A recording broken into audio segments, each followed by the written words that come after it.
देश भर की नजरें सीधे गृह मंत्री के घर पर ही टिकी हुई हैं कि उनकी आवाज से क्या कोई बीच का फॉर्मूला आज निकलकर सामने आ पाएगा, क्योंकि दिन भर आज हम सब ने देखा किस तरह से विपक्षी दलों ने भी सरकार के खिलाफ मोर्चा खोलकर रखा हुआ था। हालांकि सरकार की ओर से बार बार यही कहा जा रहा है कि भोले भाले किसानों के कंधे पर बंदूक रखकर दरअसल निशाना साधने की ये जो कोशिश विपक्षी दलों की ओर से की जा रही है उसमें वो कभी कामयाब नहीं होंगे। लेकिन लगातार बातचीत के जरिए सुलह का फॉर्मूला क्या हो, इसके बारे में सरकार अग्रसर है और इसी वजह से इस वक्त गृह मंत्री अमित शाह के घर पर इन 13 किसान नेताओं की मुलाकात काफी ज्यादा अहम हो जाती है। लेकिन यहाँ पर टीकरी बॉर्डर पर किस तरह के हालात हैं, आपको बताते चले कि लगातार हजारों की तादाद में बीते कई दिनों से आज 13वां दिन है किसान आंदोलन का। यहाँ पर आंदोलनरत है किसान और उनका ये कहना है कि जब तक उनकी मांगे नहीं मानी जाती हैं वो यहाँ से नहीं जाएंगे। लेकिन आपको बताते चले कि यहाँ पर पास में ही है बहादुरगढ़ बाईपास, वहां पर कई किलोमीटर लंबा जाम लगा हुआ है और वहां पर किसानों ने अपनी अपनी गाड़ियां खड़ी करके रखी हुई हैं। वही उनका रैन बसेरा है, उसी में वो रहते हैं, खाते हैं,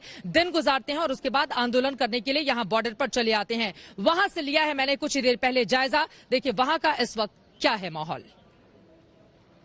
ये बहादुरगढ़ बाईपास है और आपको बता दें कि यहाँ पर दोनों ही तरफ अगर आप नजर डोलाएंगे तो बिल्कुल इसी तरह से किसानों का भारी जमावड़ा है। ट्रैक्टर, ट्रॉली, तमाम ट्रक के जरिए वो यहाँ पर अपने अपने घरों से सामान लेकर आए हुए हैं। 13 दिन गुजर चुके हैं और इसी बाईपास पर उनकी जिंदगी आगे बढ़ रही है।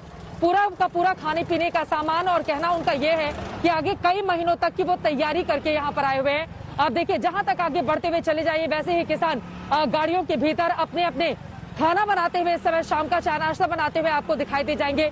ये अपने आप में बेहद महत्वपूर्ण है। एक तरफ गृह मंत्री अमित शाह के साथ किसानों की मुलाकात, तो वहीं दूसरी तरफ अब जबकि कल 6वें चरण की बातचीत होनी है, क्या कोई बीच का रास्ता निकाल पाएगी सरकार, ये अपने आप में काफी ज्यादा महत्वपूर्ण रहेगा देखना। लेकिन किसान मानने के लिए तैयार नहीं है और इस तरह से आप जैसा कि देख पा रहे हैं बहादुरगढ़ बाईपास पर 25 किलोमीटर तक ऐसे ही किसान अड़े हुए हैं, जमे हुए हैं, वो यहाँ से हटने के लिए तैयार नहीं है। यहाँ पर दूसरी गाड़ियों की आवाजाही बेहद कम है, सिर्फ और सिर्फ किसानों का डेरा ही आपको दोनों तरफ देखने को मिलेगा। कैमरा पर्सन अमित कुमार के साथ चित्रा त्रिपाठी, बहादुरगढ़ बाईपास, आज तक। किसानों का ये चूल्हा जल रहा है और उस पर शाम के लिए रोटी सेकी जा रही है ताकि 2 जून की रोटी का जुगाड़ यहाँ पर किसान कर सके। लेकिन इसी गेहूं को जो पैदा करते हैं वो किसान इस वक्त सड़क पर रहने के लिए मजबूर हैं। देखिए ठंड अब होती हुई चली जाएगी। इस वक्त बहादुरगढ़ बाईपास पर मेरी मौजूदगी है, बहुत सारे किसान मौजूद हैं। सरकार कह रही है आप सुझाव दीजिए, हम संशोधन करेंगे। बीच की बात कैसे बनेगी? 5 दौर की बात हो गई दादा, अभी तक बात नहीं बनी है। अभी 6 महीना वास्ते राशन लेके ना इतो जाके असि आपके प्लांट लेके आए मरांगे जहाँ कानून वापस करावांगे।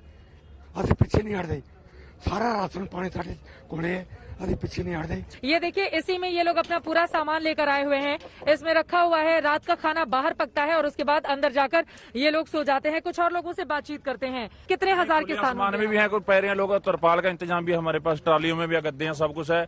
और जितनी भी संस्थाएं हैं, मुलाजिम यूनियन है, वो सारा हमारा साथ देना किसानों को, सारा देश किसानों के साथ खड़ा है। लेकिन सरकार कह रही है कि ये किसान का कानून जो है वो आपके हक में है, वो आपको समझाने की कोशिश कर रही है। वो कह रही है कि किसानों को विपक्षी दल भड़का रहे हैं। देखिए ये सरकार का तो 6 साल का यही मुद्दा है। पहले जो जीएसटी था वो व्यापारियों को समझ नहीं आया, जो सरकार बोल रही है। उसके बाद CRNS लेके वो भी नहीं पब्लिक की समझ में आया। और अब ये कह रहे हैं ये जो कानून लेके जो किसानों को समझ में नहीं आ रही। इसमें सब किसानों को समझे, किसान कोई अनपढ़ नहीं है। पीछे इंग्लिश में बात करते हैं किसान जो हमारे आगू हैं। वो आपसे सुझाव मांग रहे हैं कि आप सुझाव दीजिए, हम संशोधन कर लेंगे। देखो सुझाव क्योंकि इसमें 2 हमारे आगू उन्होंने बहुत सुझाव दिए हैं, लेकिन इसमें सुझाव के आधार पर वीकनेस पॉइंट पा रहे हैं। जैसे कह रहे हैं AIPMC मंडी भी चलेगी और साथ में प्राइवेट मंडी भी चलाएंगे। अगर AIPMC मंडी चल रही है जो पहले उसी में व्यापारी को भेज दो ना, आप नई मंडी में क्या बेचने का मतलब, उसी से खरीद लिया कर नए व्यापारी जो प्राइवेट आ रहा है ना। 6वें दौर की बातचीत में भी अगर सरकार कहेगी हम संशोधन के लिए तैयार हैं, कानून निरस्त नहीं करेंगे, आप कहेंगे नहीं कानून निरस्त कीजिए, बीच का रास्ता कैसे निकलेगा? बीच का रास्ता हमने निकालना नहीं है, हम कानून वापस करवाने हैं। देखिए मैडम, जिस चीज का मान लीजिए हमने बोला आपको फायदा, इसमें जब फायदा लेने वाला कह रहा है हमको नहीं चाहिए तो सरकार को क्या जरूरत है? ठीक है, क्यों? हमने कानून वापस करवाने हैं, कोई इसमें शोध नहीं करवाना है, कोई जरूरत नहीं है हमें शोध करवाने की। जरा आप दिखाइए चारों तरफ दूर दूर तक इसी तरह से गाड़ियां लगी हुई हैं और किसान उन्हीं गाड़ियों में अपने दिन और रात को गुजारने के लिए मजबूर हैं। और आप देखेंगे इस तरह से ये रोटियां सेकी जा रही हैं यहाँ पर इसी चूल्हे के जरिए, लेकिन ये जो आग जल रही है किसानों के दिल में, उसको कैसे शांत करेगी सरकार और बीच का फॉर्मूला किस तरह से निकाल कर लेकर आएगी, और राजनीतिक दल जो अपनी रोटियां किसानों के चूल्हे पर सेकने की कोशिश कर रहे हैं उससे कैसे पार पाएगी सरकार, ये अपने आप में बड़ा सवाल इस वक्त कायम है। एक और दौर की बातचीत, उस बातचीत में क्या कोई फॉर्मूला निकल पाएगा, ये देखना रहेगा काफी ज्यादा महत्वपूर्ण। कैमरा पर्सन अमित कुमार के साथ चित्रा त्रिपाठी। नमस्कार, मैं हूं अंजना ओम कश्यप। हमें उम्मीद है ये वीडियो आपको पसंद आया होगा। लेटेस्ट खबरों के लिए यूं ही देखते रहिए आज तक, और इस वीडियो के पसंद आने पर लाइक, शेयर एंड सब्सक्राइब करना ना भूलें।